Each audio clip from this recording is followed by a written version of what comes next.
Hey, and welcome into the Big Ten Huddle. I'm your host, JR. We've got a lot to talk about going on in the Big Ten. Got Kent, casual Big Ten, with me tonight for the basketball episode. Kent, how's it going tonight, man? I'm fantastic. It is weird talking like basketball right now though, because like this Yep. week it got super real that like football's here. Because week 0 starting this week, I got a tip from a friend for a Hawaii bet for this weekend, and that's when it hit me. I was like, oh my gosh, we're putting bet slips in for games that are happening this week. I was like, man, football's here, but I can't wait to talk about basketball still though. I love it. That's hilarious. Yeah, when I was making like the show sheet for this, I kept looking up stuff and I kept finding college football stuff, and I was like, "Oh, I could put that on there. I Yeah. could put that on there." I was like, "Wait, no, I can't put that on there. This is a basketball show." So my mind is a little bit college football right now. However, I am here for the basketball show. I need to switch my Sports Illustrated stuff. I have a Purdue What one, is that? and I can't tell what it is back there.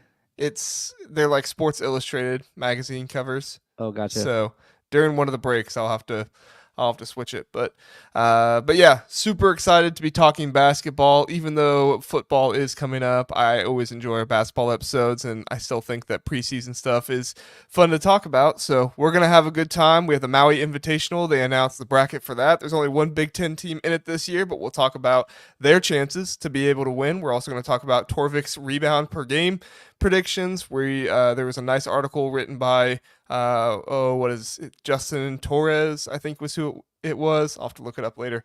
Or I have the link right here. Not Torres. Let's just look it up now. Let's do it now. It's not Torres. It's Trotter. Isaac Trotter. Yes. All right. Sorry. Yes, Isaac Trotter put together a list of the five best players at each position, but it's not like normal positions. He gave like 10 different positions. He has like traditional big, small big, stuff like that. So we're going to review that and look at the Big Ten players that are on that. And then finally, we'll get into the teams that lead with the most minute percentage returners. Now, we'll also have a discussion. Does this even matter? Because Right? I think that some of the rankings in it, it's like, are the teams at the top going to be some of the worst teams in the league, and the teams at the bottom going to be some of the best teams?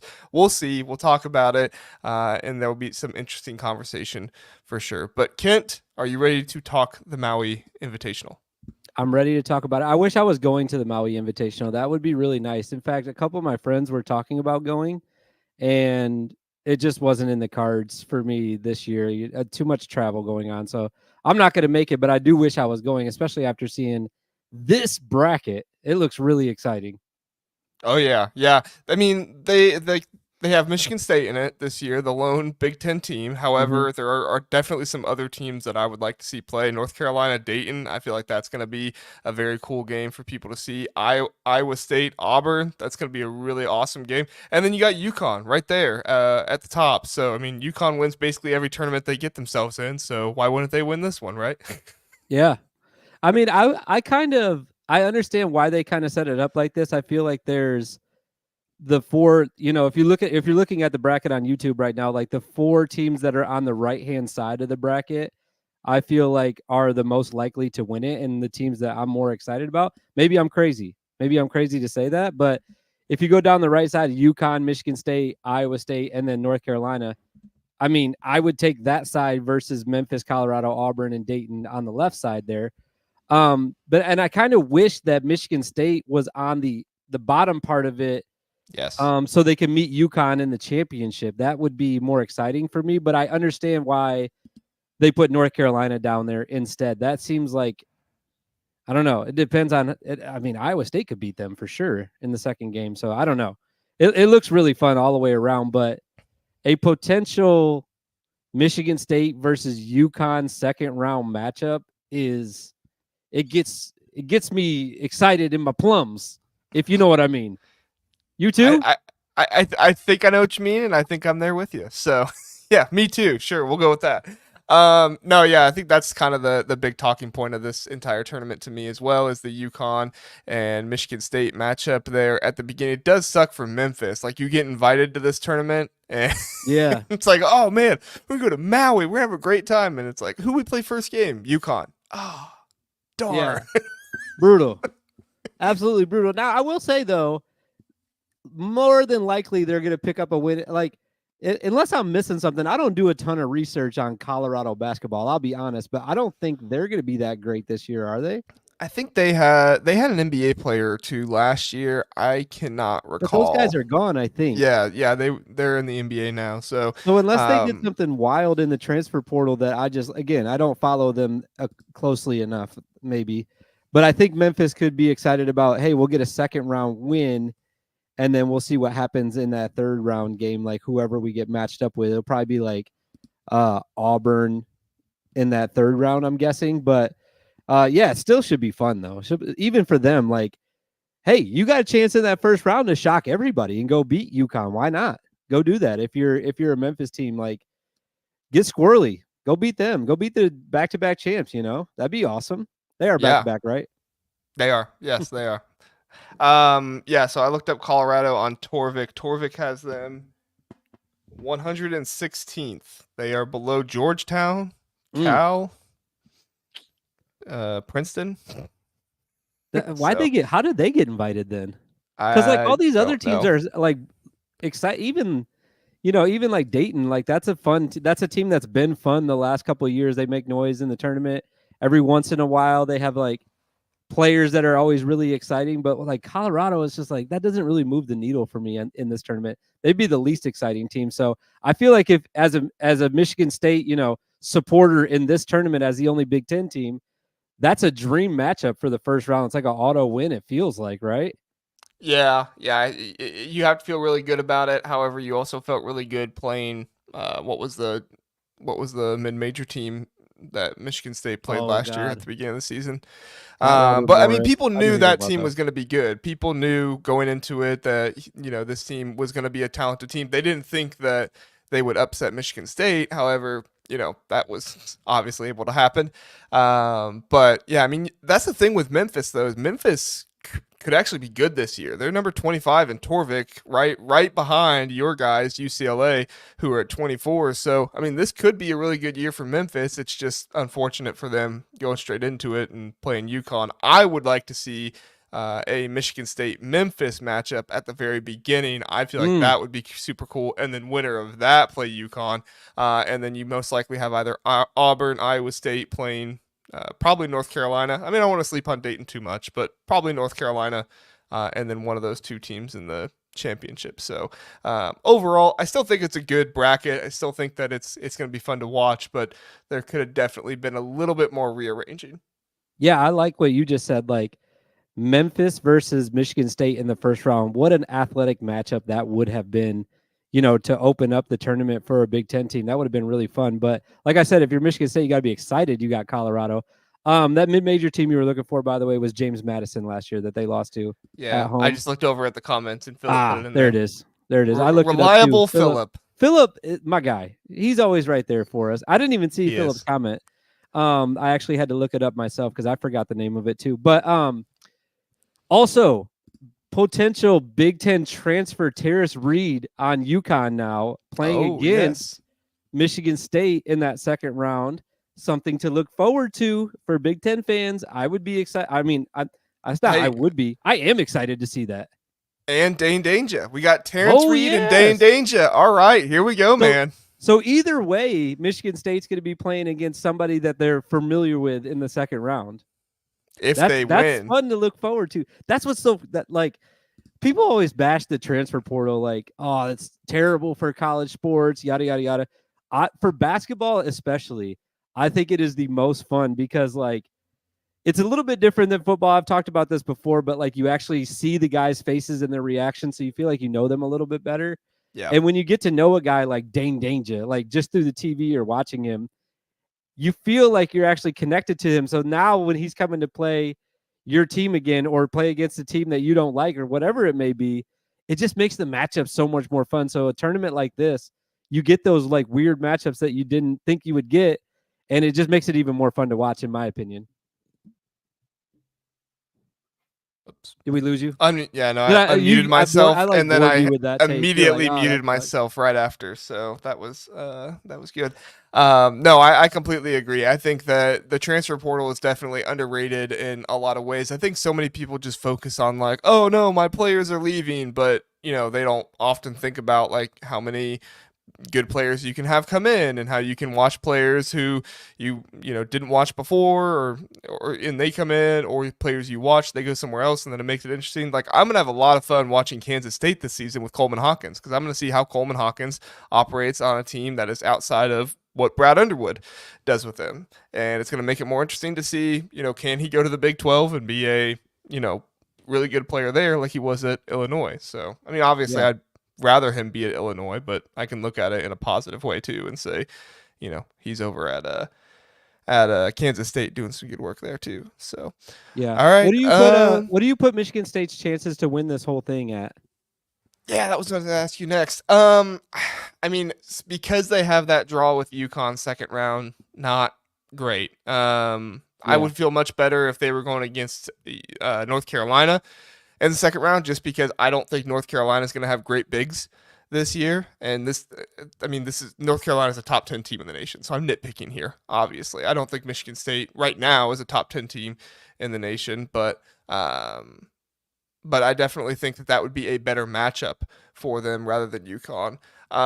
So at the end of the day, I don't put it very high, because even if they do beat UConn, I still think, as of right now, Iowa State and North Carolina are probably still better than them.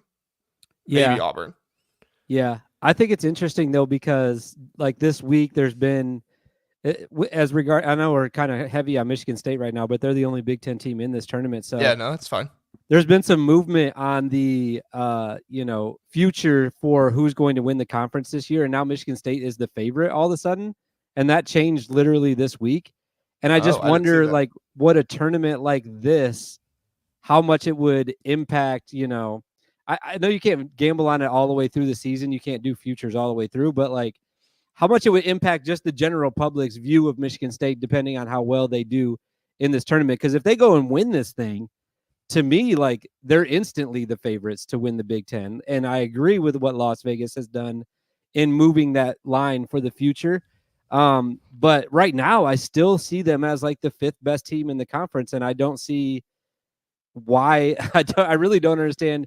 Maybe I'm asking you, why do you think it's moved to them being the favorites now? I mean, it has to be betting, right? I mean, there has to be money being moved, and they're trying to even out the lines. I mean, personally, movement like this in the off season, I think it has to be money. There's all the money coming in. Yeah, I mean, what else is happening that's making them adjust and say? I mean, unless there was some kind of injury for Indiana we don't know about, which I mean, Balo wasn't a boot at one point, so I guess that could happen. But still, like, one player getting injured is not going to change the odds that much. I think it just has to be money related. They have to just be sweetening that for some teams, and other teams not so much. So Kent, I know that you probably haven't looked up every single tournament out there, but are there any other tournaments that you're excited about this off season? Maui Invitational is always one of the ones that I look forward to the most. However, I'll give you some of mine. I have them here. Oh, I just lost. Well, it's funny you say that. I haven't looked them all up, because I was just looking up the Las Vegas tournament, the NIL like $2 million tournament that we talked about like a month or two ago. And I don't know if they've even confirmed all the teams that are going to be in it. I know Syracuse is going to be in it. I thought that Illinois was being talked about being in it, but I don't know if they've confirmed that tournament yet. So I'm not sure if this is, I mean, as of right now, this might be the best one. I think Battle for Atlantis is going to be better. Battle for Atlantis is 3 games. It has Arizona, Davidson, Gonzaga, Indiana, Louisville, Oklahoma, Providence, and West Virginia. So I think maybe they don't have the top tier of this one where you have North Carolina and UConn, but Indiana, Gonzaga, Arizona, Louisville, it'll be interesting to see what they are this season. But you don't have some of these other teams at the bottom like Colorado and Dayton. But I mean, Memphis, like I said, Memphis is better than people think, and some people think Auburn is a top 10 team. I don't personally. Yeah, I don't know though, JR, because I would say if you go, pound for pound at so obviously the one, like I said, the teams on the right here are the top 4. You go UConn, Michigan State, Iowa State, and North Carolina. I don't know. That's like a pretty good matched up against the top 4 from that tournament, from the Atlantis tournament that you just mentioned, which was what? Arizona, Gonzaga, Louisville? Gonzaga. Indiana, Louisville. Yeah. Oh, Indiana. Okay, that helps it out quite a bit, in my opinion. Yeah, I mean, Oh, maybe you're right. you have Providence in there and Yeah, Oklahoma. I don't know if those are like top tier teams that would change it, but they're definitely good teams that you can have in there. Trying to make sure what's the one Purdue's in? here's Oh, what we do. the We take the Children's Invitational is the Purdue one, but that one's only 2 games. That's BYU, Mississippi, so Ole Miss, NC State, and Purdue. I don't think yeah. that one has a star I power think there's though. a few of those where there's like 2 games. Like I think there's like a Big Apple one that they just announced today that Michigan was actually playing in. That literally just I feel like we're just learning about them as they're getting like finalized. Like, oh hey, we're also doing this random tournament in Omaha, and it's going to be the Corn Farmers Classic, and here's who's going to be there. And we just don't even know about them all yet because they haven't been finalized. But I will say, wouldn't it be interesting? And obviously they're not going to do this, and it would be crazy. But in my mind, it sounds fun. The Battle of the Islands. So Maui versus Atlantis. Winners Oh, versus each other. Whoever wins each tournament, one game in, let's just call it Las Vegas. Meet in the middle there. I was gonna say play on a battleship like they did. Oh, here we go. That's where we do the cruise ship game right there. Yeah, there we go. Cruise ship game. There's only going to be 1,000 tickets sold, but you get to go out with the 2 teams for a week. Yeah, the cruise ship goes in between the 2 islands and picks up the team that wins, and it's like, congratulations, you've been invited on the cruise ship. The other ones, they have to, ride something stupid. Like, I don't know if I'm liking that. That's going to be my shtick going forward. Is that like I'm just campaigning for basketball games on boats all the time, every time I come on this show. But the Battle of the Islands like sounds awesome though. Maui versus Atlantis. Like who's really won? Yeah. Who really won? I looked up the Michigan tournament. Fort Myers tip off. So they have like the 2 divisions. They have the hosts and the visitors. The hosts are the bigger teams. That's Michigan, South Carolina, Virginia Tech, Xavier. Ugh. Yeah, that actually sucks. I didn't even know who was in that. I just saw it on Twitter today because they just announced it today. Yeah, I mean the visitors are Jacksonville, Mercer, Miami, Ohio, and Siena. So that's obviously like the smaller teams there, but yeah, I mean this Maui Invitational could be the best one. I don't know if it'll be the most interesting one, but there's not really any others that I'm looking that's like, oh, this one is obviously the best. The Baja Mars Hoop Bahama Championship has Baylor, St. John's, Tennessee, and Virginia, but that's only 4 teams. Oh no, here's the one I'm talking about. Like I said, it just got tweeted 6 hours ago. It's the Jimmy V Classic. Oh, and it's not on my list here. It's like I said, it just came out today. It's Miami versus Tennessee, and then Michigan versus Arkansas. Oh, that is good. And that's a doubleheader. That's at Madison Square Garden. See, I was right. It's in New York. So that will be, like I said, it's not a tournament. It's just 2 games. But that'll be Dusty May going up against Cal. Yeah, that's exactly who they put on the graphic too. Yeah, Madison Square Garden, Dusty May and Cal, like over the top. Pretty good graphic, by the way. But that'll be a fun day of basketball. Tennessee and Miami going at it too. That'll be a fun game as well. Yeah, seems like this is happening more than ever, right? Oh, and you got the women's portion of it too, which is NC State and Louisville. How can you not love that? I don't know. I love it. All right. I love it too. All right, let's move on, Kent. We're going to watch a CBB Analytics ad, and then we'll get to the Torvik numbers. CBB Analytics isn't just another stat site. It's your ultimate destination for in-depth college basketball analysis used by fans and even the coaches. It has comprehensive stats for men's and women's basketball across Division 1 through 3, dating all the way back to 2018. From shooting percentage to game recap, CBB Analytics has it all. Try CBB Analytics for free or pay for a tier to take your basketball knowledge to the next level. There we go. Look at you jumping right back in. I put up my Victor Oladipo and my Jaden Ivey up there. Oh, nice. Right next to each other. So I know everybody in Indiana will love that. How many of those are we switching out like throughout the week? I have 8. I can show you if I change my camera. I don't know if it'll let me change my camera mid. Yeah. Oh yeah, there they are. Oh, I see. Okay, so it's a bigger shelf. This is what the people want to Yeah. see right here. Yeah, I know, right? Behind the scenes look, but I'm Yeah. blocking it, so I can't talk into my mic without blocking. Yeah, so I have Iowa, Ohio State, Oregon, USC, Indiana, and Purdue basketball. The Wisconsin linemen there, and then what's that other one? Oh, that's Rutgers. And don't forget the Big Ten Media Day credentials hanging from the side either. Like, Yeah, I can't figure out a way to get those to be flashed. So, yeah, you can't really see it on the main camera when you're talking. We got to have that front and center, man. It's behind your head right now. I know. I gotta figure You out. should like, just maybe you should like, just put wear on it. my. Why don't you finish the episode of just wearing it? There you go. If it was longer, I could like put it over my head. I'll never get one of those. It's sad. That's okay. We'll get you one day. Okay. All right. So these are the Torvik leading rebound per game projections. I had time, so I went ahead and put the top 20 guys on there instead of the top 10. I thought it might give us some more guys to talk about. We probably won't hit on every single guy, but Julian Reese is ahead of everybody else with 8.8. Does kind of make sense. He had a really good year rebounding last year. He was third in the Big Ten with 9.5 rebounds per game, so looks like they're projecting a drop-off for him. But actually, do you want to guess who the next player in the Big Ten was that is returning behind Julian Reese? He is on this list. Wait, that's returning what now? The next player that is returning to the Big Ten that was behind Julian Reese in rebounds per game. Oh, last year? Yeah. He is on this list right here. I'm gonna go with Owen. No, Owen Freeman was third. Well, then that was a good guess. Then, if he was, it was third. a good guess. Oh, fourth. Sorry, Dawson Garcia. No, that's a good guess. Brooks Barnhizer.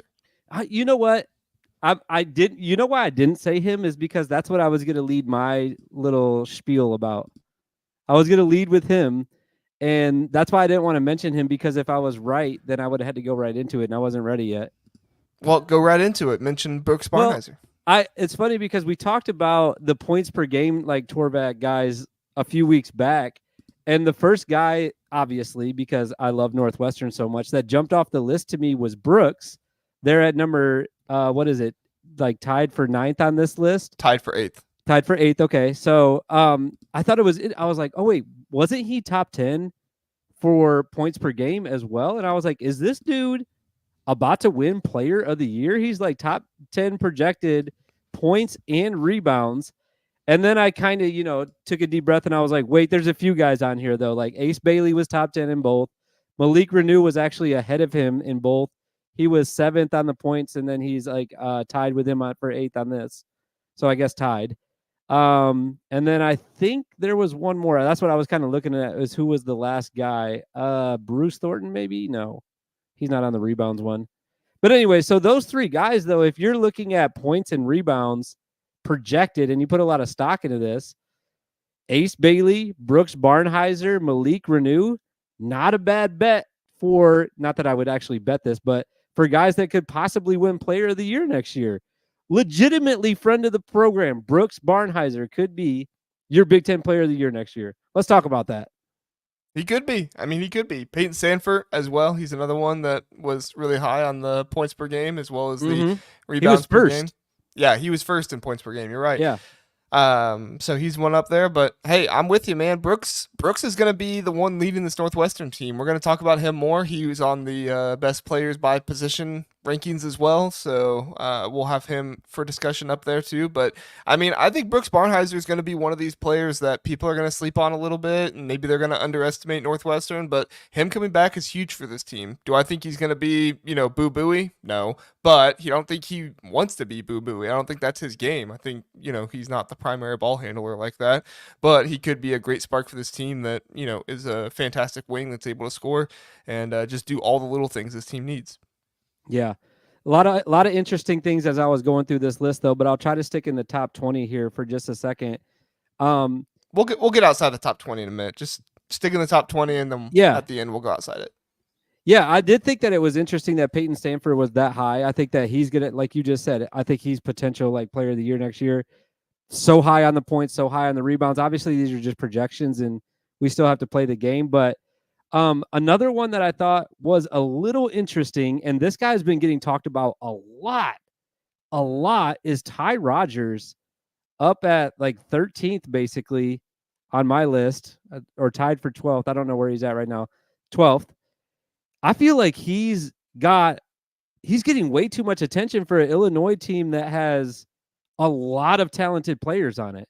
I don't think that he's going to be doing as well as maybe I'm missing something with Ty Rodgers. Like, is he? I don't think he's their best player next year. Do you?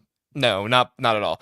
He might not even start for him next year. We'll see. I mean, he might. We'll see. But I think there is a possibility. I'm not saying it's likely, but there is a possibility he doesn't start for Illinois next year. And I think that this is just because Illinois is bringing in so many different players who have played but also haven't played. Like in America, they brought in the European.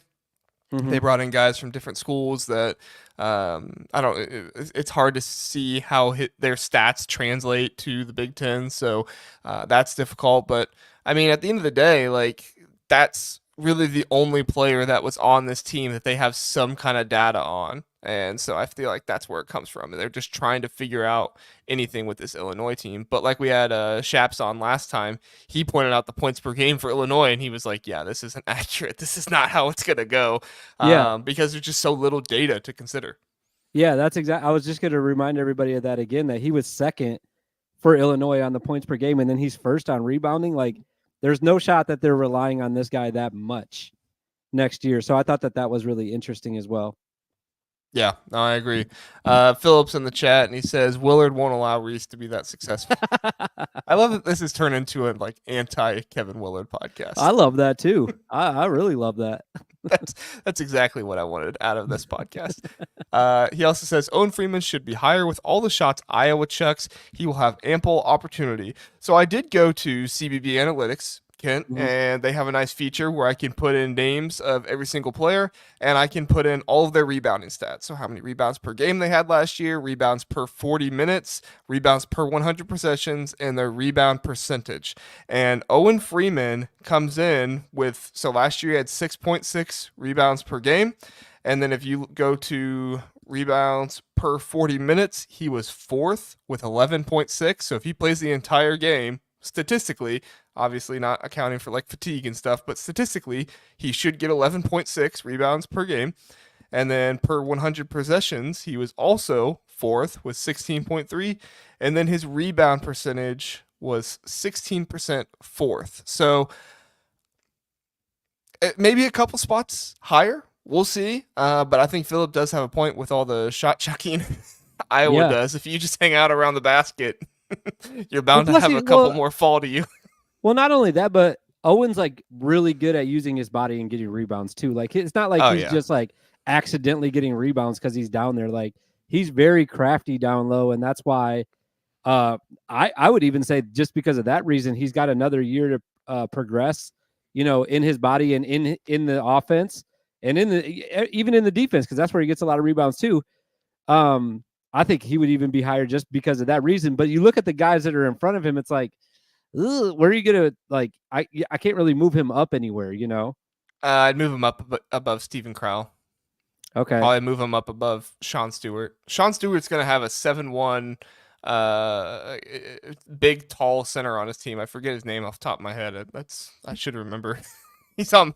Don't feel bad because if I don't, I was gonna say I don't know who you're talking about either. He's literally on my team. Aaron Bradshaw, the 7'1" center from Kentucky last year. So I mean, Sean Stewart can be a very good rebounder, but I still think Owen Freeman is going to get more opportunity there than Sean Stewart will, and I think he'll capitalize on that more. So if you're looking for a way to get Owen Freeman to be fourth in this conference, then yeah, I could see him being over Stephen Crowell and Sean Stewart. Those two seem to be a little bit overvalued to me on this rebounding front.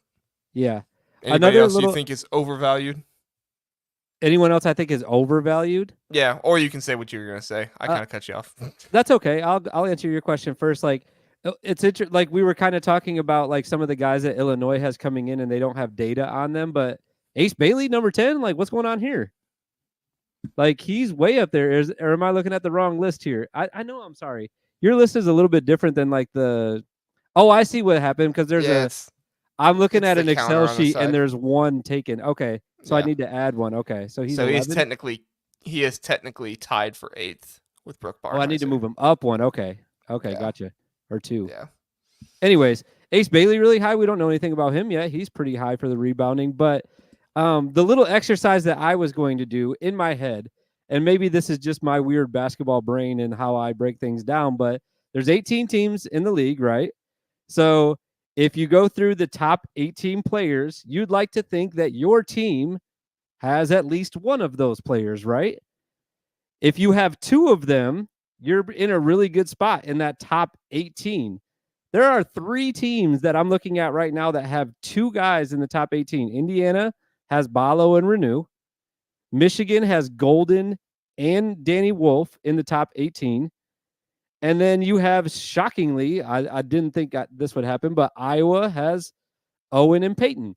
So 3. those 3, yeah. Bronze too at 20. What's that? Bronze at 20 too. Yeah, and I was cutting it off at the 18 just because there's 18 teams. Okay. Gotcha. Yeah. Sorry. Go ahead. Because I'm weird. Like I said, I'm a very weird person. So 18 was my cutoff. But yeah, right there at 20, you have him as well. So I feel like if you're, I think rebounding is important. I think if you would ask Tom Izzo, a guy that we've talked about already a little bit because of Michigan State, him not having someone in that or right at that top 18-ish with just one guy, he'd probably not be very happy about that. He'd probably want a couple guys that are going to lead the league in rebounding, So I just thought that was like a little interesting exercise that I did in my brain, but maybe that's just interesting to me. I don't know. No, I'm glad you pointed that out because I don't think I had Xavier Booker on my sheet here. He's there. I think you have him tied for 16. No, I really on should like be my looking at your CBB, graphic instead. my CBB analytics sheet. I have my CBB analytics sheet with all the players. Oh, gotcha. But maybe I do. Where's he at? He's on there. He's not. He's on the 19th line on there, I think. Okay. Yeah. So yeah, I mean, I think at the end of the day, like Xavier Booker is going to have to get more than 6.7 rebounds per game. He's going to have to be better than that. You're going to have to see him be a more dominant big down low. Just in every single area, which kind of stinks for him because he is more of a 4 than a 5, and that's kind of what we've heard. But when you play for Tom Izzo, he's going to ask you to do things that maybe get you outside of your comfort zone and do things different. But I mean, it's also good for the player. So I don't know. Yeah. We'll see what Michigan State is this year in their front court. I don't have a whole lot of high hopes for him because I don't think Izzo played Booker enough last year to really get him enough experience for me to feel great about him coming in. But we'll see. I mean, I've said my piece on Izzo. I have so many Michigan State fans that hate me. I say so many things about him. No, keep doing it, man. I'm sure they'll come around. Yeah, I'm sure. Who were the guys outside of the top 20 you were going to talk about? All right. Well, I'm kind of beating this drum to death right now, but Matthew Nicholson is outside of the top 20, and I think that for a team that kind of prides themselves on rebounding and defense, from what I can watch, him, if he's coming back next year and he's going to be healthy, which he is coming back, and I hope he's healthy. I would be shocked if he's not the team's leading rebounder ahead of Brooks and Nick Martinelli, which I'm surprised that they put Nick ahead of Matthew on this list. That's kind of shocking to me, as Matthew being the center. But again, I didn't look at the numbers. I just watch basketball and I say I think Matthew's a better rebounder, obviously. So I would put him ahead of there. So Matthew Nicholson outside of the top 20. Kwame Evans Jr., new guy from Oregon. I say new guy because we haven't seen him play a lot, but I believe he's a projected NBA guy. He's all the way down in the 30s-ish. I don't think that he'll be that low when the season's said and done. And then just Penn State in general, not having a guy even sniffing the top 15 whatsoever. I think Zach Hicks, if I'm looking at this right, is their top guy, and he's low. So 4.7. I am concerned for Penn State basketball in general, but this next year is going to be a rough one for them for sure. Yeah, no, I agree. Philip, because they don't have anybody that can rebound. Period. Yeah, no, they don't. Philip brought up Morez Johnson, and he is 22nd. It Yeah, looks he's like right they have him outside at there. 5.9. Yeah, it's interesting that you mentioned like the players that have or the teams that have multiple players in the top 18 because Illinois literally has Ty Rogers, and then at 21 and 22 they have Will Riley and Morez Johnson. So Yeah. I don't know if that impacts their ratings of them at all or whatever. But all right, let's talk about Purdue really fast, and then we'll move on. I'm Yeah, sure that was every another Purdue one. Yeah. fan, every Purdue fan will react to our thoughts here very rationally and think very well of everything we have to say. Caleb First, okay, out rebounding Trey Kaufman-Renn. If you have Caleb First out rebounding Trey Kaufman-Renn this year, you have a problem. Trey Kaufman-Renn needs to be a much better rebounder than 6.7 rebounds per game. And I mean, I guess sure, if Caleb First gets you 6.9 rebounds per game, that's great. But I like maybe it was because of the lack of minutes last year, but he doesn't strike me as the 6.9 rebounds per game type of guy. I know if you put his minutes out to 40, he gets 10 rebounds per game, but there's a lot of guys on this list. I mean, Steven Crowell, if you put him out to 40, got 10 rebounds per game. Great Osibor, he got 10 rebounds per game if you put his minutes out to 40. So he only had 2.4 rebounds per game last year, but that was also because he had less minutes than basically everybody else on this list. But I don't know. I just don't see Caleb First out rebounding Trey Kaufman-Renn. Yeah, he played just like a little bit more than I did last year. Caleb did. Are the minutes percentage on here? I'm kind of learning because I only looked at the rebounding thing, but are the minutes percentage on here like a projection? No, those are actual minutes percentages coming back, like for the entire team. Oh, for the team. Okay, gotcha. Okay. Yeah. I don't know. I guess I'm reading that wrong. Anyways, I do think that I don't think it's outrageous to say that Caleb would out rebound him, but you're right. I think that I feel like they need to be even. So I feel like them being on the list, like pretty close to each other, is not that big of a deal. I think they both are going to have to pick up the load where Zach Edey left off, and they're going to have to do it together. So I would say that this, not to completely disagree with you, but I think that even if they switch, like just flip flop Trey and Caleb on this list, and Trey got 7 and Caleb got 6, or whatever it may be, or they got 7 and 8 or 8 and 9, whatever it may be. I think that that's about what I would expect for them to do as a unit next year, down low for Purdue.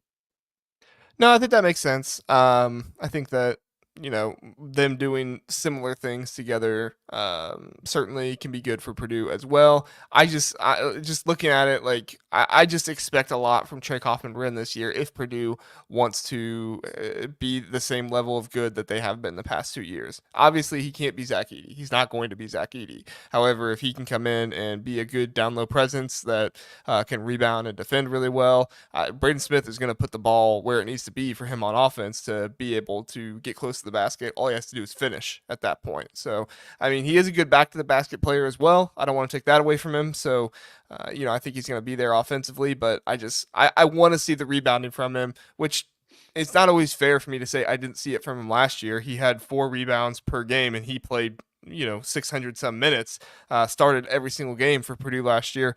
But I don't think, everybody on Purdue had their rebounds down because of Zach Edey. Yeah. Zach Edey had 12 rebounds per game. So, yeah. That would be incredible though if like now that he's gone, like Caleb First just comes out and goes like, well, it's my job to pick up where he left off, and he just starts pulling down like 16, 17 rebounds a game. That would be awesome to watch from Caleb First. I don't think that that's a thing that we should expect, but it would be cool though.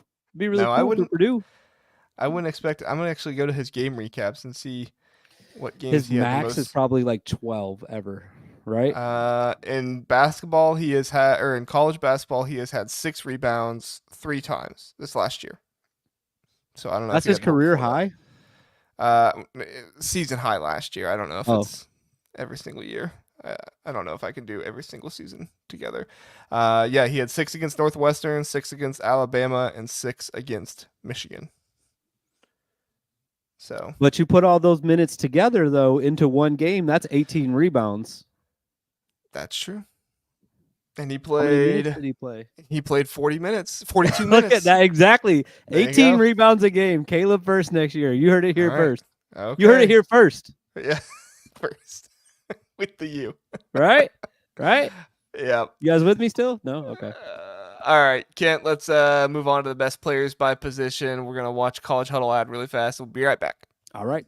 The Big Ten Huddle is brought to you by the College Huddle, the largest fan-led college sports podcast community on the internet. With contributors from 70 different schools, you will get in all kinds of analysis from all over the country. Go visit thecollegehuddle.com to find your team and read articles from all across so many fans and contributors. The College Huddle is fan-made, fan-driven, and fan-fueled. All right, the best players by position. I have the logos next to the teams for you, so that way you have the color. You can view it a little bit easier. However, like I said, they did not look at the necessarily like traditional positions of like point guard and shooting guard, stuff like that, but they did look at interior point guard, combo, shooting guard, all that good stuff. So, Kent, I feel like the best place to start here is the interior point guard position. Mark Sears is over Braden Smith. However, they did give Braden Smith the nod over Ryan Nembhard, Zakai Ziegler, and Tamin Lipsey from Iowa State. Miles Rice and Ace Baldwin Jr. are also in there, so good recognition for them. They're not in the top 5, but they are in there. What are your thoughts on Braden Smith being second to Mark Sears out of Alabama? Like, I have a hard time really giving a strong opinion on anybody that's outside the conference because I don't watch them as much as I probably should. Like, how many Alabama games did you watch last year? I watched like 3 maybe. I mean, they Like, played was he against even Big on Ten Alabama teams. last year? They played against Big Ten teams very much, or a bunch. Yeah, he was. So I did see him in that aspect. Yeah, they played Purdue. I'm trying to they memorize played Ohio like 10 State. guys again. I'm trying to memorize 10 guys per team for 14 teams last year. I can't memorize Mark Sears. I don't remember this fool. Are you going to do all 18, or are you only going to do like 16 teams? Like, are you just going to forget about Penn State, not memorize them? I'm saying last year was 14. This year, I'm going to have to up it. I'm going to have to get my memory bank larger to remember all these guys. But, I feel like, and first, is it initiator or interior point guard? I think it's initiator. Oh, it's initiator, right? Yeah. Yeah, Sorry. okay. So, like, guys that are getting things going, I would say that Braden Smith definitely does that. I'll tell you right now, Purdue fans are not going to be happy with him being second on any list. Oh, it could have been best centers, and I think that Purdue fans would have been upset that Braden Smith is second. I mean, they have been. Here's what I'm going to say, because I like Purdue fans a lot. Some of my favorite people I've met are Purdue fans. He better have a good year, or they're going to be walking back a lot of tweets and a lot of scantless talking that they were doing on the interwebs, because they're acting like this guy is about to carry them right back to the Final Four, and maybe he will. But will he? I don't know. I mean, I like Braden Smith a lot, and I struggle with how much of Braden Smith was Zach Edey. And I realize that's not exactly fair, because Braden Smith did do a whole lot of really good things without Zach Edey. It wasn't all just his passing. I think that he got better on defense last year. I think that he was a much better ball handler, a much better decision maker last year. And so he improved in all those areas, and he's only going to keep improving. He's not going to be the same player he was last year, just like he wasn't the same player he was the year before that. So he's just going to keep improving. I just think it's really, really hard to be the better initiator point guard than Mark Sears. I mean, Mark Sears is an NBA talent. He's going to be drafted in the NBA next year. Braden Smith is a really good college player, but I don't know if he is like a top-tier NBA talent like Mark Sears is. I think that he's no doubt the best point guard in all of the Big Ten, and you see that on this list here. I'm kind of surprised Miles Rice is getting a little bit of the love he is, but if this holds to be true and Miles Rice is one of the top 10 initiator point guards in the nation, watch out for Indiana, because that's what they need with Oumar Ballo and Malik Renew. So that's fantastic for them. But I'm with you. Braden Smith, he needs to be this player that every single Purdue fan is talking about, because if he's not, I don't know where the production and where the offensive efficiency is going to come from on this team without Zach Edey. Yeah, I look at this list though, and I see these three guys from the Big Ten, and I'm starting to think like, well, who are they? I don't know if they really missed anybody though. Honestly, like, is there a point guard that's like, wait, where's this guy on the list? Because to me, like, I understand what you're saying. Maybe Miles Rice getting a little bit too much love, but Ace Baldwin and Braden Smith, in my opinion, I think are the guys when it comes to point guards, right? Like, I think they're the best two, and they clear it by a lot. Who are we missing here? Like, it's not Um, really like it's not like a I mean, obviously there's good point guards on every team. There's guys that are amazing at basketball on every team, but it's like this is not a conference full of guys. It's just like you can build a team around the point guard type thing, like what Penn State and Purdue are probably going to be doing this year. Yeah, I think that Jeremy Fears Jr. could definitely play himself into this initiator point guard list. I think that he could end up being one of the best in the Big Ten by the end of the year. I understand not putting him on it now because we didn't see him play a whole lot last year, but Fears Jr. is going to be very good. Some sleepers are like Brock Harding from Iowa. With all the scores he has around him, he's going to be a very good distributor, and he did a good job last year with Perkins gone. He's going to step right into that point guard role. Hey! Watch what you say about Tony Perkins now. I love Tony Perkins, but he's gone, so I don't know He what is to tell gone. you. Yeah, he's definitely gone. Kylan Boswell from Illinois, he could step into this list at some point during the season as well. I don't know if he's as much of an initiator point guard, but he's I think definitely he's going to be to more of a considered. scoring point guard than Yeah. like, He's going to be on one of these lists by the end of the year, or at least considered for one of these guard lists, whether it's combo, scorer, initiator, whatever. They only it is. did one point guard thing though. Like it should have been like a initiator and like a score. Like because I'm thinking initiator as like a guy that's getting everyone involved. Like he's getting the offense going. Am I? Maybe I'm reading. I didn't read the article, so maybe I should read the articles you send me. No, the initiator is more like the passing kind of point guard that is going to get other people involved. The scorer / creator is kind of more like your scoring point guard, like a Bruce Thornton. I think Bruce Thornton. Yeah. I mean, we'll hop on over to scorer creator now. Bruce Thornton fits that mold a whole lot better. I'm kind of surprised how high Bruce Thornton is. Maybe other people are higher on him than I am, but I mean, I like Bruce Thornton. Don't get me wrong, but you know, I could have seen them put some other guys above him. But I don't know. I'm probably just hating because I'm an Ohio State fan and they weren't very good last year with Holtman. Maybe they'll be way better with Diebler. He'll I'm high on Bruce. I love. Year. Wait, so you're saying you're not as high on Bruce then? Because I love him. I think he's great. I really, really like Bruce Thornton, but I don't know. I don't know if he's one of the best shot creators, scorers. Like he's right behind Caleb Love. Do I think he's as good of a shot creator and scorer as Caleb Love? I don't know. Like I can see. I would love to see them go. I would love to see them go at it. Yeah, that would be really fun. I could see it, I guess. But if you ask me, like, just not even any research or anything like that, is Caleb Love and Bruce Thornton similar shot scorer creator? I'd be like, no, I think Caleb Love's probably a good bit better. But I don't know. Maybe Isaac Trotter saw something I didn't see, and I'm too low on my guy. I think you are, because I think Bruce could go. Like, I'm just thinking of them playing against each other now. Obviously, like, I don't know. That would be I think it would be a good game, actually. Arizona, Ohio State. I hope we get that game in March Madness. That'd be fun. Because I think that Bruce could hang with him, like, you know, going back and forth, toe to toe. Like, he gets a shot, and like they just go back and forth. And I think Bruce would either be right there with him or might even, I don't know. Caleb Love's pretty good too. You're right. I guess I will say I don't think he's like outrageously better than Bruce Thornton is what I'm trying to get at. Well, and I was thinking about it. Bruce Thornton is more consistent than Caleb Love. True. So that could be what they're looking at as well. All right, let's hop on back over to combo. We have the Jacquemus. Philip is going to get so mad at me every time I try to pronounce that name this season. And Dylan Harper, true freshman, coming in as the best combo card. Is this too much hype, Kent? I don't know. Because he is going to be like a top 5 pick, I've been being told. So, like, yeah, I guess not. Like, is he going to be the best? Maybe. I don't know. It's hard to say because unless you went and watched all of Dylan Harper's tape and all of Kasparis's tape, then it's really hard, which I've watched a good deal on each of them, but like, it's hard to say that like Dylan's going to be the best. I don't know about that. Like, I guess so. Sure.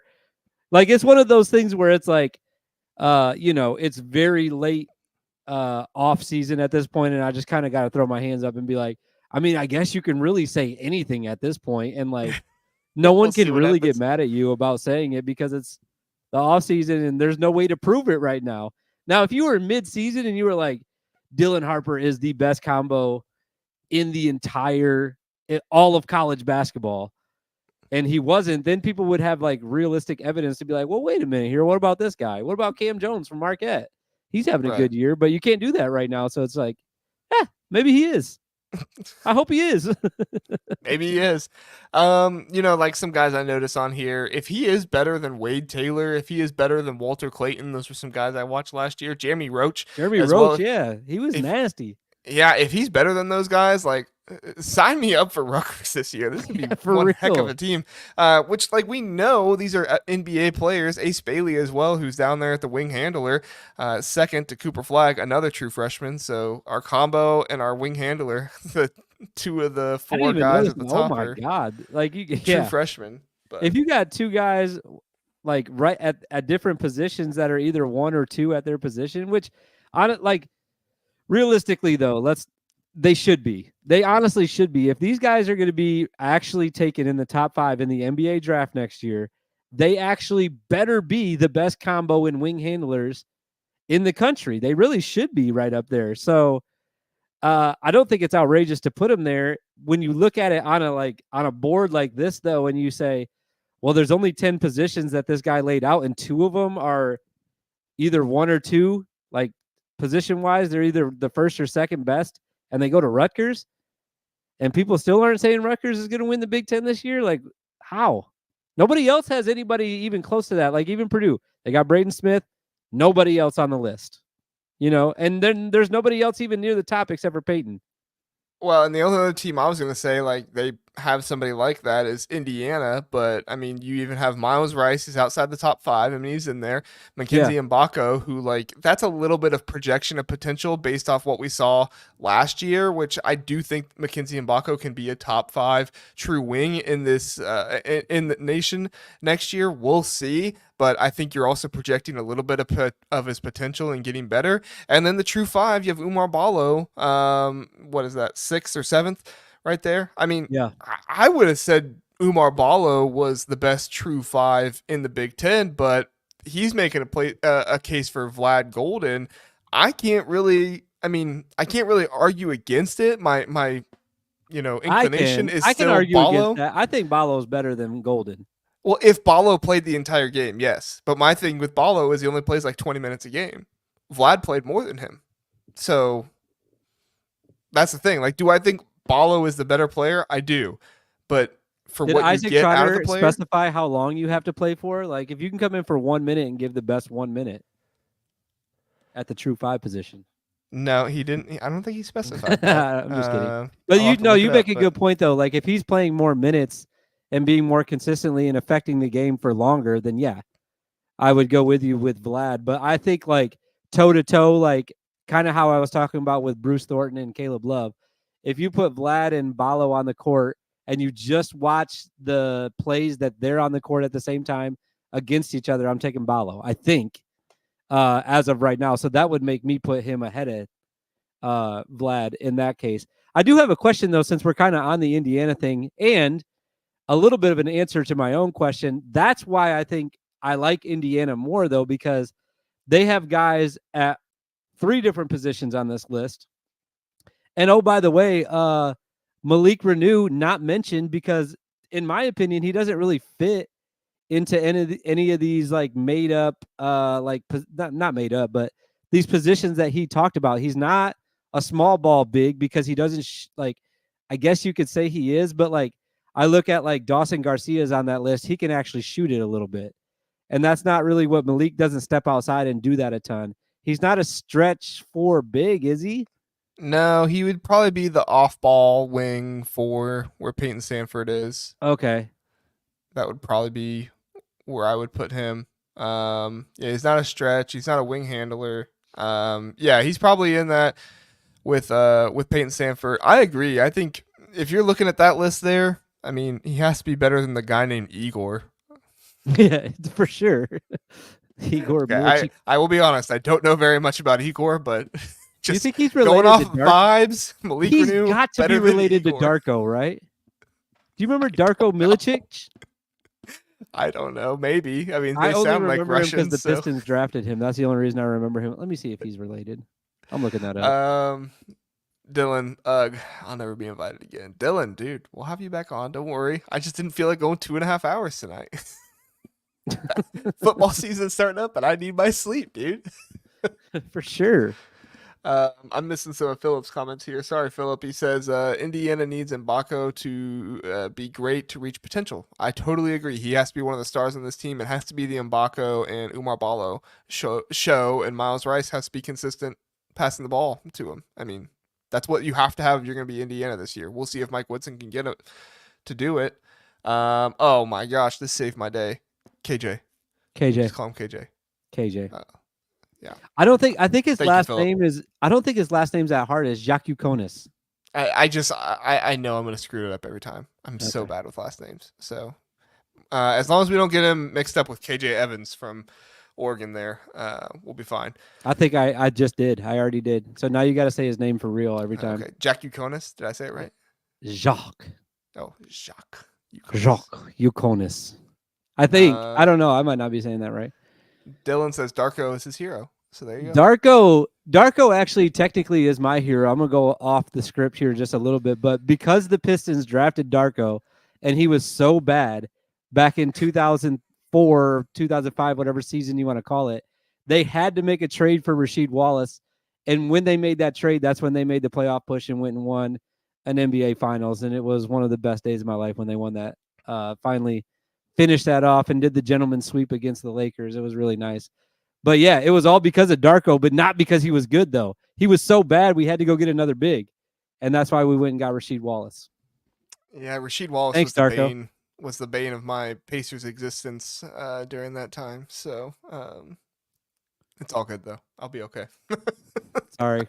We got one. We got one out of it, and that was all I needed. Can we call Ben Humorcrus BH? Yes, because I do not know how to pronounce that one. Humorcrus. So Humorcrus. BH had a really good game. I actually had his name written phonetically in my notes last time I came on your show, and I never said his name because we never got around to it. So I could try to pull it up. I appreciate the effort, though. I did have it written out, and now I don't remember how to say it anymore. Philip, that was 2 weeks ago. Humorcrus. I swear to God, it's funny that he just did that, and I was just talking about how I did it too. Listen, me and Philip are like lockstep. We do everything at the same time, I think. Yeah, Philip's great for this show. All right, we should have him on sometime. Why did he not want to come on? Never asked. Get Philip on. If he wants to come on, he's more than welcome to come on. Especially in the off season when Dylan wants to do 2.5 hour long shows. We need as many people as we can if we're gonna do that. I will say above Roddy Gale Jr., I saw Terrence Edwards, and that got me excited for Terrence Edwards Jr., but it's fine. Yeah, Terrence. Oh, you're talking about Terrence Shannon. Oh, okay. You're talking about the Illinois guy. I thought you were talking about. I saw True Wing, and then I saw Roddy Gale, and then I saw Terrence, and I was like, oh, Terrence Shannon Jr. And I was like, no, it's Terrence Edwards Jr. Terrence Shannon Jr. Even when you were saying that, I went the other way because there's a Michigan logo right next to it. So I thought you were talking about Terrence Williams Jr., which he does not deserve to be on this True Wing list or any list in college basketball ever. Terrible. Terrence Williams Jr. Dylan said today was the first day of school. 2-hour shows are for summertime. Yeah, Dylan, you're dealing with those kids during the week now. Praying for you, bro. Philip said sometime I can come on, just not tonight. No worries, Philip. We'll have you on sometime. That would be awesome. I have to see. I have to meet Philip someday. Yeah, we'll work it out at some point. So let's get him and let's get him and Parker Fox on the same show. It'll be us four. Philip, Parker Fox, me and you. It'll be a great show. I just leave the show. You sound like you had such a great time with those two guys. I didn't even need to be here. Wait, who's Philip's team? Do you know? Illinois. Oh, is it Illinois? Oh, okay. Yeah. He comes in sometimes with the ILL. So, and sometimes Sonny finishes it for him, and then sometimes it just hangs there. That's what's up. That's what's We'll up. see. All right. Anything else on these player position rankings before we move on, Kent?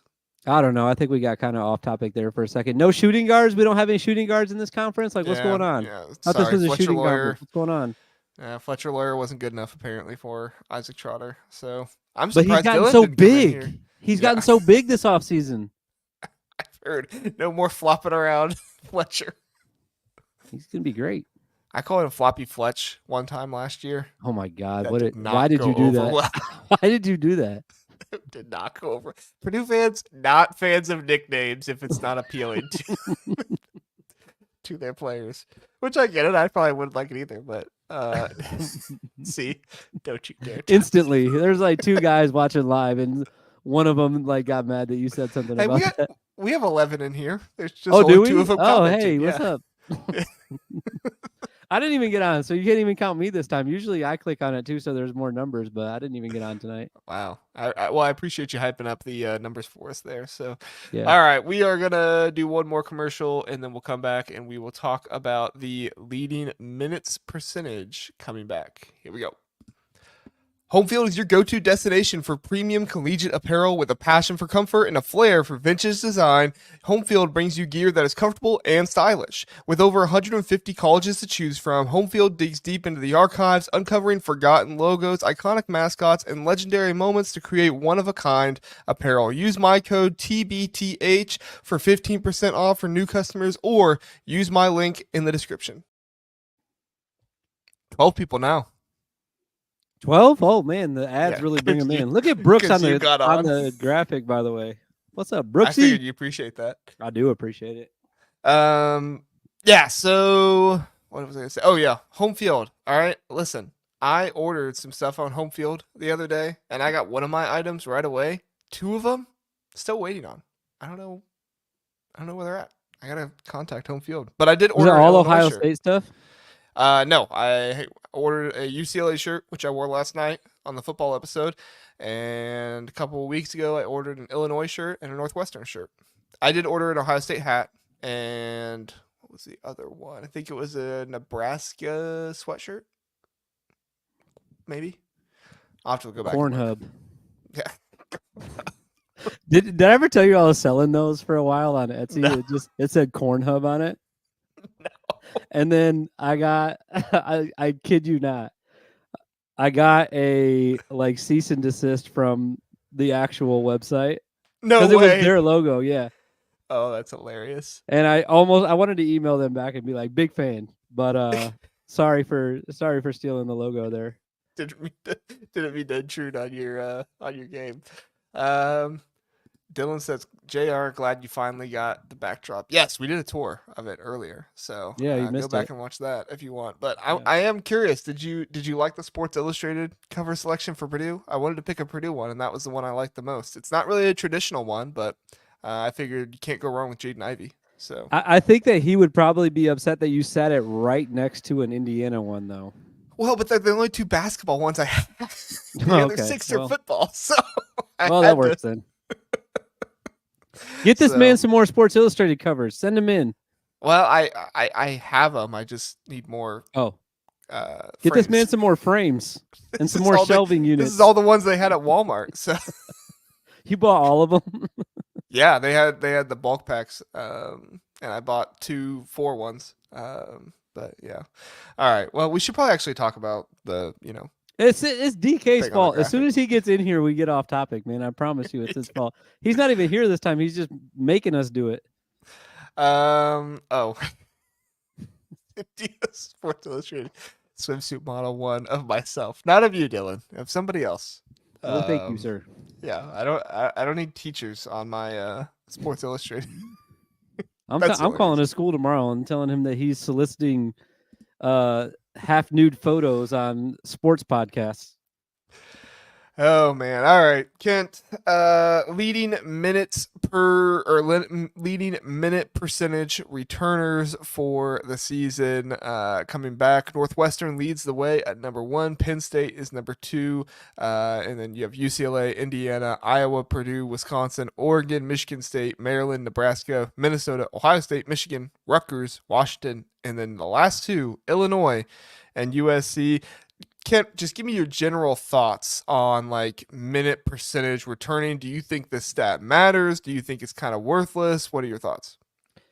I think that I've kind of been standing pat with my ideal college basketball setup year to year, and it has to be, I've said this multiple times. I know you've heard this at least 3 times, JR, but it has to be a mixture of transfers and a mixture of guys that come back. Now, I know that you can go and look at like Purdue last year, for example. They only had one transfer. They made it to the national championship game. I feel like just from my casual point of view, that's an anomaly more than the rule It in helps college having basketball.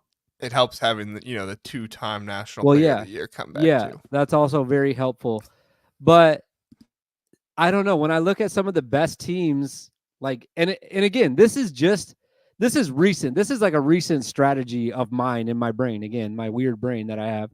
But I think that going forward with the way that college basketball is set up, if you're not dabbling in the transfer portal and also trying to keep some of the same guys and keep your culture going the way that you want basketball to be played, and you have some guys that have done it and some guys that are really talented from the transfer portal, then I think you're going to be struggling. So I think it's important.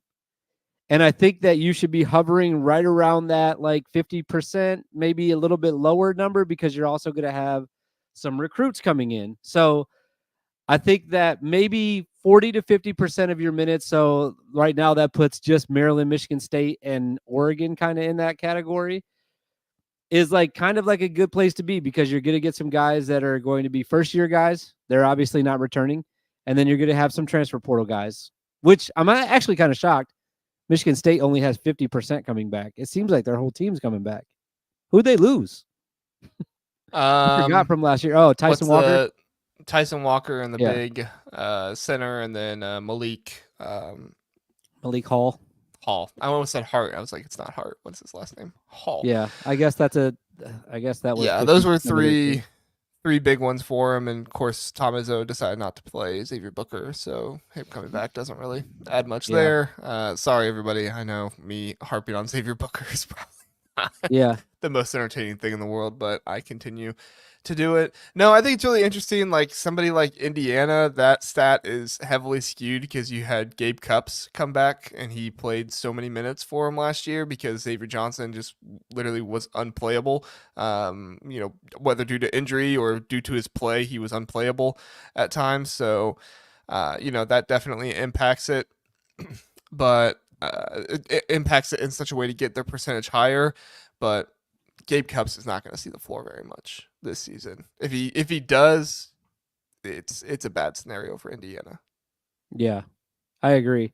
I don't think that, I'll be honest, this is like it's a really great graphic to look at, and I'm glad you spent time on it, JR, but I think you're right. I don't think it really matters as far as like the impact for next year, because I look at some of the teams that I'm expecting to be near the top, and they're all over the place on this chart. It's like UCLA's at 3rd, Illinois is at 17, Michigan State's right in the middle at 9, Purdue's at 6, and Indiana's at 4. So it's like they're spread out all over this graphic. So I don't know if I had more time today, and I'm not making excuses because I'm not big into that, but I would have went back and looked at last year's returning minutes before the season started.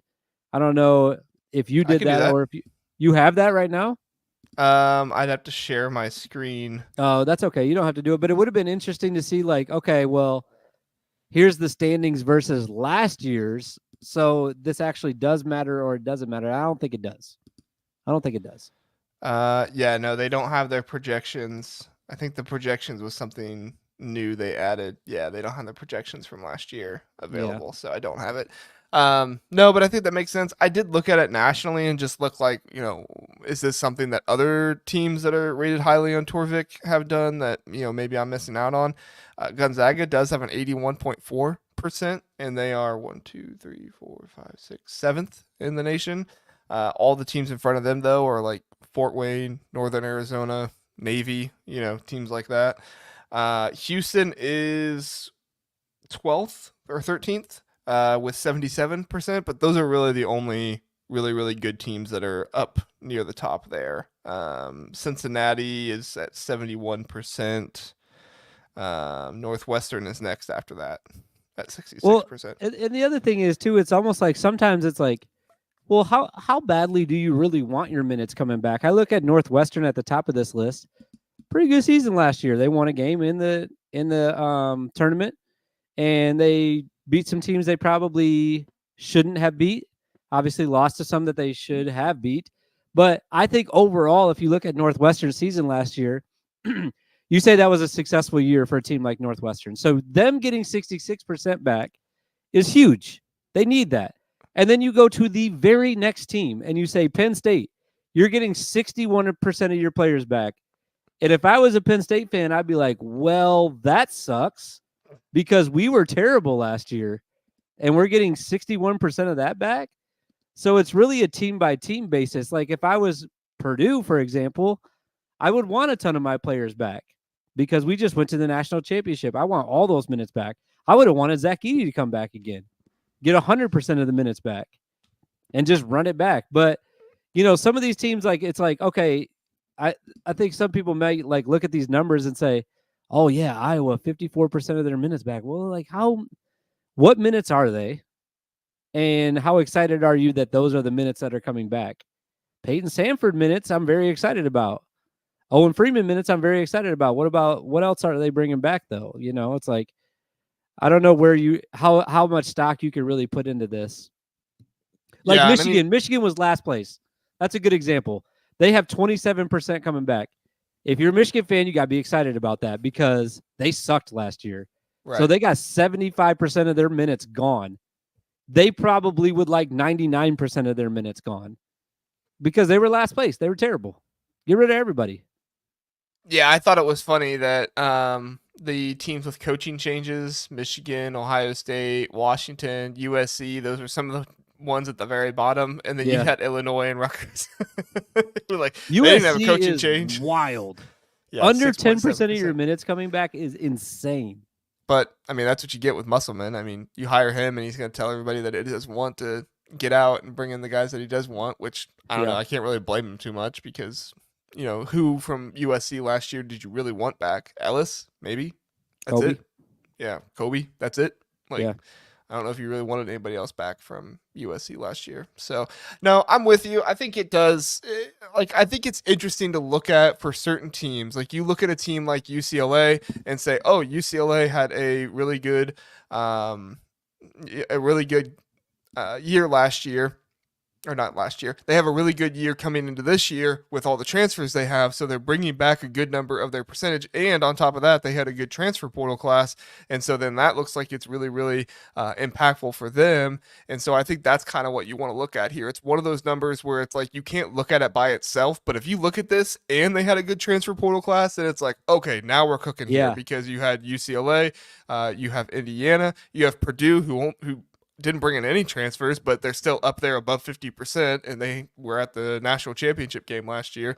So it does give me some pause with Iowa. Like, is Iowa going to be better than maybe we previously thought? Or they could be in the boat with Penn State, and it's like, yeah, you brought a bunch of players back, and maybe that wasn't the best decision. I don't know, because like I was kind of saying that with Iowa too, and then I thought about it. I was like, I mean, it is Peyton and Owen coming back, though. So, like, that's a good chunk of their minutes. So I think that I would be excited about that. I know. I already. Oh, I thought you were talking about what Sonny said. He never gives. No, I'll bring him up in a minute. Don't worry. David French said is the 25% Jace Howard. I would want them all gone if that's the case. No, Jace Howard is coming back. Don't you worry. He's back, baby. Yeah, I was gonna say. I don't know who else is back for them though. It might all be him. Him and Namari Burnett. Oh yeah. Namari started last year. I think those are the only two off the top of my head. I'm sure there's at least one or two more. But and then of course Sonny, great job tonight, JR. Thank you, Sonny. I appreciate that. He's mad because he's mad I'm wearing a Lions shirt right now, and he knows that Caleb Williams is going to be a bust. That's Cheddar. what he's upset about. That's what he's upset about. Oh, Cheddar Bob, and Burnett. Yeah. Is it Namari or Amari? I thought it was Namari. Maybe I'm wrong. I'm probably wrong. Who could know? I'm terrible with names. Who could really know? Iowa has good offense, zero defense. They are the antithesis of their football team. They really are. They are. So yeah, if I look at the talent of the teams, which I think this is probably what we'll look at next time, because Torvik actually rates the talent of the number on the team. So I probably want to look at that next time. So I won't bring that up, so that way we can discuss that next time. But overall, yeah, minutes, returning percent.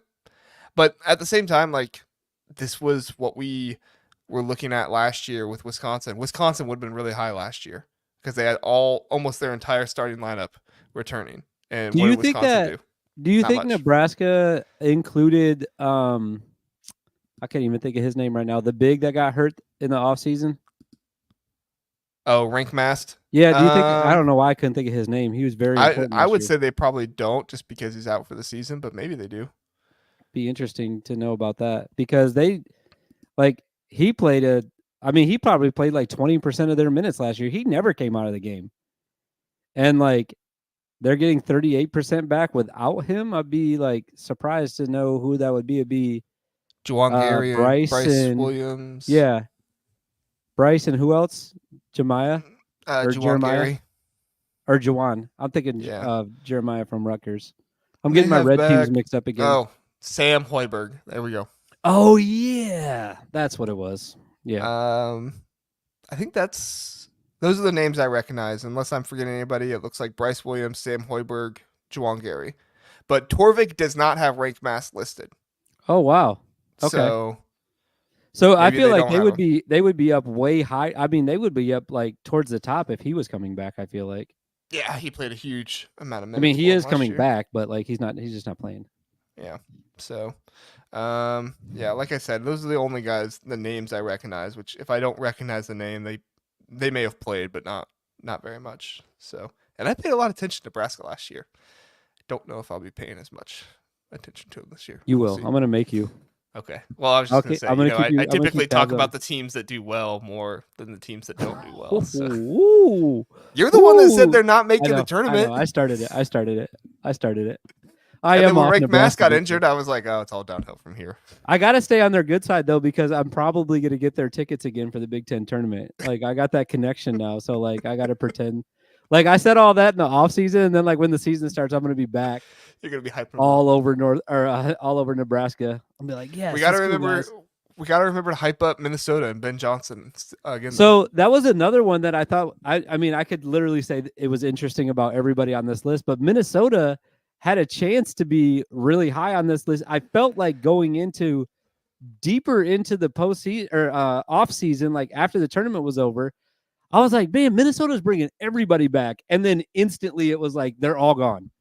They were we're just kidding. None of us are coming back. We were just kind of playing the field here and trying to see what we could get in the NIL. And they all got bags and left, which was ridiculous because I like Minnesota.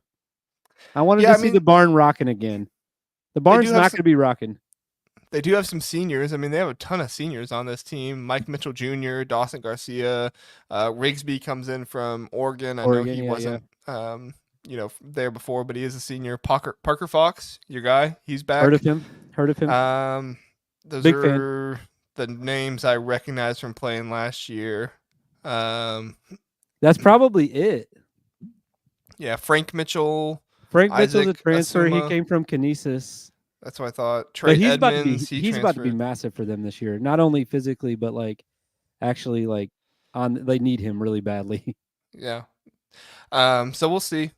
Should be interesting to watch Minnesota. Was he on the rebounding thing? Was he? I forgot to check on him, by the way. Going back, I'm jumping all over the place right now.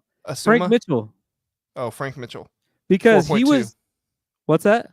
4.2. Really? Yeah. So he wouldn't have even been in the top 20. Yeah, because the top 20 ended at 6.5. Oh, I just reorganized the whole list, so now I can't find him. I'm an idiot.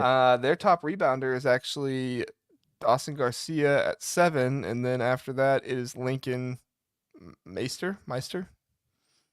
So, No, that's definitely not going to be true. Frank's probably going to lead them. He was like top 10 in Frank the the Tank? country last year. Was he? Yeah, Where did he come from? You said? I think it was Kinesis. Okay. And if I'm right about both of those things, I feel like I should change my name to Expert Big Ten. Well, we're not leaving right Should now. we change the name? Should we change the name to Kinda Casual if I'm right about both of those? If you're right about both of them, you definitely should. All right. Let's look. Which Let's part are you look and looking find at? out first. We don't want to jump ahead too much. Let's not jump ahead. We might still be. We might have to change it to Super Casual. Yeah. Frank Mitchell. Frank Mitchell, Kinesis. Yep. All right, 1 for 1. And then, I have to do the stupid select your own. College. I mean, no, it's not stupid. CB Analytics is awesome. You should totally get it. I do love CB Analytics, but there are some things that annoy me. All right, total rebounds per game. He had 11.6. 4th in the nation. Wow. Look at you, Kit. All right. Kind of casual Big Ten. You've heard it here casual. first. I'm just kind of casual. I know my stuff a little bit. Now listen. Did you just do I'm just kind of casual. Kind of casual. I'm changing it. I got to change it now. Kind of casual. Now you'll lose your blue check mark for a little bit, but that's fine.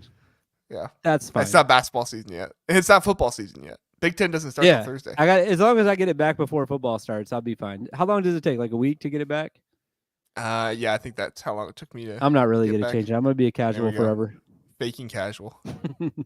For sure. For sure. Philip asked, will Nebraska make the Big Ten tournament? I love Philip's questions because that's a great question, Philip. Is it 4 or 2, miss? 4. 4. Okay. Yeah, so I would say I feel like we've done this before, but I'm going. All you have to do is pick 4 teams that are going to be out. So it's Penn State, Washington. Minnesota's possibly there. I know. I can't be the one to say that though. So you said Minnesota. It's fine. I love them too much. For it, but and of course Purdue's not going to make it next year. Yeah. So no chance. No, I think Illinois. You see how low that returning percentage Yeah, is? seriously, it's gonna be. What if it was? What if Purdue and Illinois both missed the Big Ten tournament? That'd be wild. Could you imagine those two fan bases? Oh my god! I want to see it just for the fan bases. That would be awesome. There would be so many of them still there because they had already bought tickets. Just so sad. Like, the Purdue and Illinois sections are full. Can't believe I have to watch Iowa versus Minnesota right now. No, I think there's a shot they miss. I think they're going to be fringe. Like who, Purdue? No. Nebraska. Yeah, no. There is a shot they miss. I mean, I think they would probably have to have another major injury to like for sure have that happen. Like if Jawan Gary goes down again for an extended period of time in Big Ten conference play, yeah, it's not looking good. But if they stay relatively healthy for the majority of the year, I could definitely see them making the Big Ten tournament at the very least. I would say they're favored to be in there if they stay healthy. But if they don't, it is an interesting topic though because it's like you have to pick 4, right? And you feel real comfortable when you say that at the beginning, and there's 18 teams, and then you immediately rattle off Penn State, Washington. And then it starts getting a little tight. You're like, Minnesota, fine. Okay, even if you're comfortable with that, who is the 4th? That's what I'm saying though. It's like it's only one team though. Like yeah, it's only like one team that you think is decent that you're gonna say is not making. I don't know. Yeah, they just had some bad luck or something happened. Oh, he's saying top 15 make it, or yeah. Oh, okay, so we're good. Maybe yeah, Nebraska makes it. All right, we're good then. Yeah, they're making it. Minnesota, Minnesota,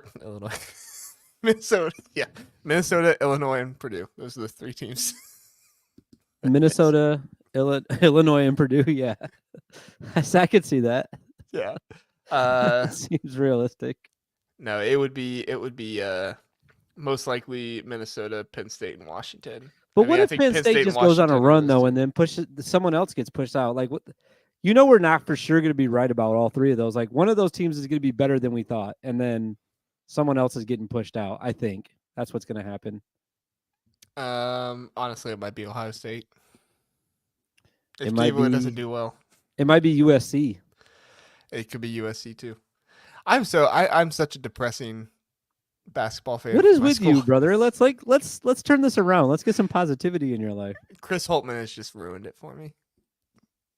So. If I ever see that man, I'm gonna have strongly worded words going towards him for hurting my friend's feelings. Strongly worded words. Hey, he did come on the show. It was just I couldn't interview him that one time. So I don't remember that. I'm sorry. no, it was Brant. It was like New Year's Eve or something like that. He came on. I forget what it was, and I had told my wife I would go to a hockey game with her, to make up for all the podcasting I do. And so then that just so happened to be the night that Chris Holtman was going to be able to do the interview, and I was like, oh, great. How do I break this to my wife? I bet she was really excited about that. Yeah, but like I said, I didn't do it. Brandon ended up doing it, so I just didn't even ask. I was like, I'm not bringing this up. How did we still go almost 90 minutes in an off-season show where we really didn't have nothing to talk about?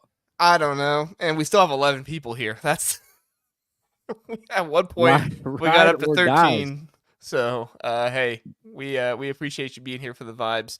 Kent, tell people where they can find Casual Big Ten at, or Kind of Casual Big Ten, if that's Kind of Casual Big Ten coming to a theater near you shortly. No, it's on X as always. Tomorrow, actually, I've never done this before, but I actually worked really hard. I said actually 3 times right there in a row. Now 4. Actual Big Ten. Yeah, actually switching it to actually Big Ten. No, for the last week, I've been working on this hype video for football, and I'm dropping it tomorrow morning. And I think it's really good. I actually think it's good. Actually, dude, I could be wrong. I'm gonna send it to you tonight. You can tell me if it's actually good or not, or if it should be kind of casual. Still, I mean, it had your other hype video had a bunch of Zach Edey free throws in it, and it was awesome. Yeah, so it's better than that. I'd like to think it's better than that. Now, I will say, I think I'm done with my video editing program because my brother, who does this semi more professionally than I do, he was like, "You're having problems you shouldn't be having." So I'd like to think it's not going to take me this long next time I do a video. But I had a lot of fun putting it together, and I made the music kind of mixed together. I'm very proud of it. So check that out tomorrow morning. Oh, you Twitter. made the music? You didn't put some? Well, it's two songs, and I did a mix, and they kind of clashed together in the middle. Oh. To kind of, and I cut some of the of the first song so that it goes with the second song, and then at the end they kind of mesh together to do the finale. Casual Beethoven. We'll see. Yeah. We'll see. The people who have watched it have said it was good, but they're also dear friends of mine though. So I haven't had anyone be like, "Oh, this video is actually trash." It sucks. Well, you and I aren't dear friends. We're just friends. So yeah. So tell me the truth. Yeah. Yeah. But that's coming out on Twitter and YouTube tomorrow. So, and I'm gonna get back to streaming the video game eventually. I am in the College Huddle dynasty, and I'm since week 2, I've been number 1 in the country. I have 2 guys on the Heisman list right now. 2? Yeah, 2. Wow. I have Donovan Edwards and Mason Graham are both on the Heisman list. They're 1 and 2, by the way. So yeah, they're not even just on it. They're 1. No, they're not on it. They're number 1 and 2. I am winning the Heisman this year. I'm going to win the national championship.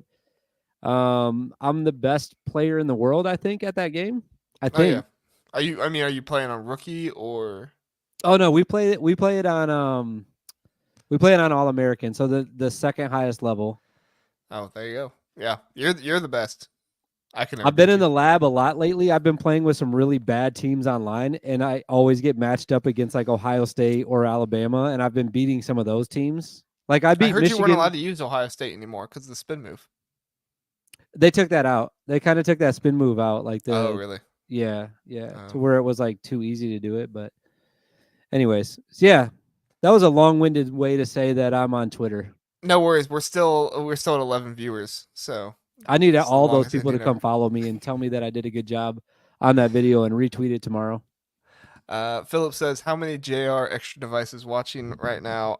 Philip, just one, just one, because my StreamYard gives me the Twitter and the YouTube count together, so I can never actually know how many people are watching on YouTube. So I have to pull it up on my phone, so that way I can know how many people are watching. So I guess 10, if we want to get technical here. All right, not actually 11. Philip says, "You're just casual friends." Ooh, that's good, Philip. Way to bring it, way to ring it all back in. Yep. And then John is in here. John Hawks. I see him. Yeah, John Hawks. Not that there's anything wrong with it. What were we I don't know talking what you're about? talking about, John. Unless he's saying Penn not oh, there's he anything said wrong Penn with the State's- extra device. Wait, where is he? I think he was saying that Penn State's not going to make the Big Ten tournament. Oh, okay. The Butler connection. Not that there's. I have no idea what he's talking about. Unless he's talking about Chris Holtman, because he was at Butler. Johnny Hawks. Trying to read you here, John. Sorry. It's probably me. It's not you. It's me. All right. Me All too. right, Kent. Anything else before we get out of here? Enjoy week 0 of football. I cannot wait for next week. It's going to be fantastic. And thanks for watching. Thanks for having me on. Should we do a football episode? I would love to come on a football episode. It just depends on what day it's on. Dude, I have been bogged down with soccer lately. The kids are killing me right now. The soccer is overwhelming. Let's say, how many nights a week you have soccer? 4. Oh my gosh. And that's just the nights. The weekends are both days in the weekend, Saturday and Sunday. Wow, you got some little Ronaldos out there, huh? I have one little Ronaldo and then 2 other kids that play soccer. Well, it's good you have one. Yeah, that's right. At least one. So no, they're all great. They're all great. They're all really good at soccer. Yeah, we'll see. We might do a football episode just so Kent can talk some football next Wednesday. I should know by next Tuesday. So if Kent can't come on for next week we're gonna do Friday instead of Thursday because Thursday is the night we have Rutgers and Minnesota, North Carolina, and I don't want to go live the same time as Minnesota, North Carolina. So I'll go live during Wisconsin, Western Michigan. That seems to be okay on Friday night. But yeah, we'll get it figured out. We'll let you all know. So thanks so much for watching, everybody. We do appreciate it. Thank you to Kent, Casual Big Ten, for being here. Go follow him on Twitter, all those places. And we'll see you next time. Have a good one.